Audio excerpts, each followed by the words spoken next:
एक बार एक बहुत बड़ा नेता एक साधु के छोटे से आश्रम में गया।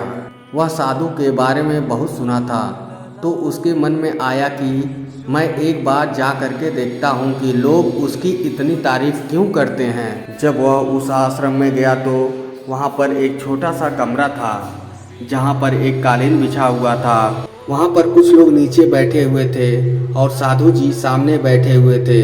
कुछ सवाल जवाब चल रहा था। वह नेता उस आश्रम में आया और उस नेता के साथ में 4 बॉडीगार्ड भी थे और उसकी यह आदत थी कि जहाँ पर भी वह जाता था लोग अपनी जगह से खड़े हो जाते थे और उसकी तरफ देखते थे, हाथ जोड़ते थे और सर झुकाते थे। लेकिन यहाँ पर ऐसा कुछ भी नहीं हुआ। साधु व्यस्त होने के कारण उसकी तरफ देखा तक नहीं।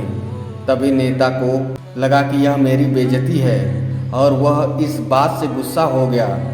नेता ने थोड़ा गुस्से से साधु की बात को बीच में काटते हुए कहा कि मैं आपसे कुछ कहना चाहता हूँ। साधु ने उसकी तरफ देखा और बोला, आप थोड़ी देर रुकिए, पहले मैं इसके सवाल का जवाब दे दूँ, उसके बाद मैं आपसे बात करता हूँ। तब तक आप अगर चाहें तो बैठ सकते हैं। बस साधु का इतना कहते ही देरी थी।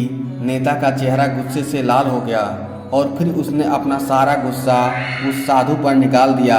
अभी तक वह नेता बहुत तमीज से आप करके बात कर रहा था, लेकिन अब वह तू तड़ाक पर उतर आया। नेता ने उस साधु को कहा, तुझे पता भी है कि मैं कौन हूँ और तू किससे बात कर रहा है? साधु ने उसकी तरफ देखा और कहा, मुझे इससे कोई फर्क नहीं पड़ता कि आप कौन हैं, लेकिन आप जो भी हैं, अगर आप चाहते हैं कि मैं आपके सवाल का जवाब दूं या आपसे बात करूं तो आपको कुछ देर रुकना होगा।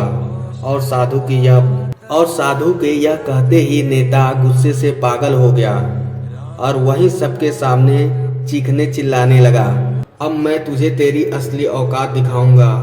तूने मुझसे पंगा ले करके ठीक नहीं किया।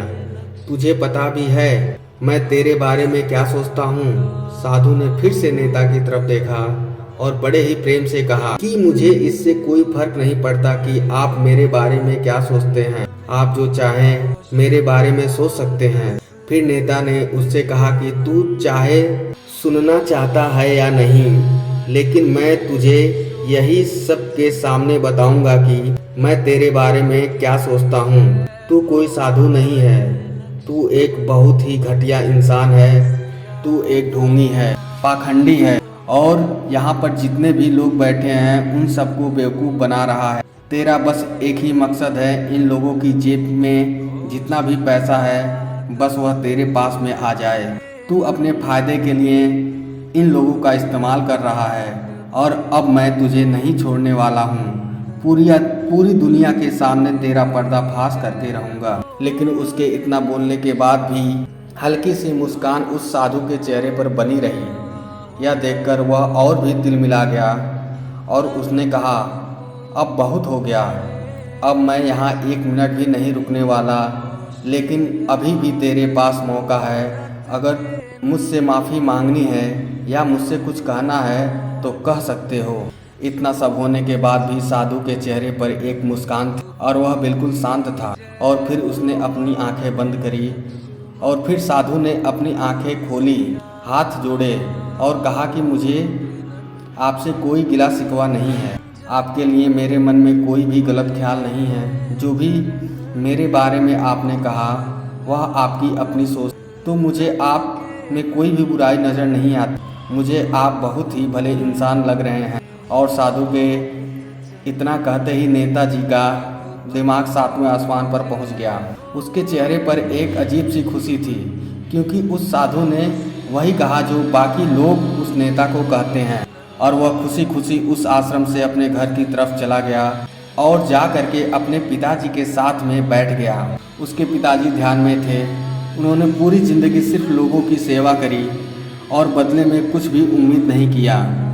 तो थोड़ी देर बाद जब उन्होंने अपनी आंखें खोली और देखा अपने बेटे को अपने साथ बैठे हुए, तो उनके बेटे के चेहरे पर आज एक अजीब सी खुशी थी जो आज से पहले उन्होंने कभी नहीं देखी थी। फिर उसने एक एक करके सब कुछ बताया कि आज क्या हुआ, किस तरह से वह आश्रम गया और वहाँ पर क्या हुआ।